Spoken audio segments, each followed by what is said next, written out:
ఏపీలో గెలుపు ఆ పార్టీదే. ఎగ్జిట్ పోల్స్ ఫలితాలు విడుదల.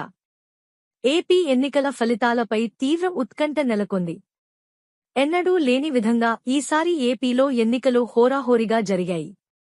గెలుపుపై అటు అధికారపక్షం నేతలు, ఇటు కూటమి నేతలు ఫుల్ కాన్ఫిడెంట్ గా ఉన్నారు.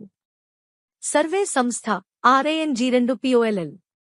అసెంబ్లీ కూటమి 115 సీట్లు, వైసీపీ 60 సీట్లు. పార్లమెంట్ కూటమి 14 నుంచి 17 వరకు, వైసీపీ 8 నుంచి 11 వరకు. సర్వే సంస్థ national family opinion PVT LTD. Assembly TDP కూటమి 104, 110, వైసీపీ 65, 71. పార్లమెంట్ టీడీపీ కూటమి 15 నుంచి 18 వరకు.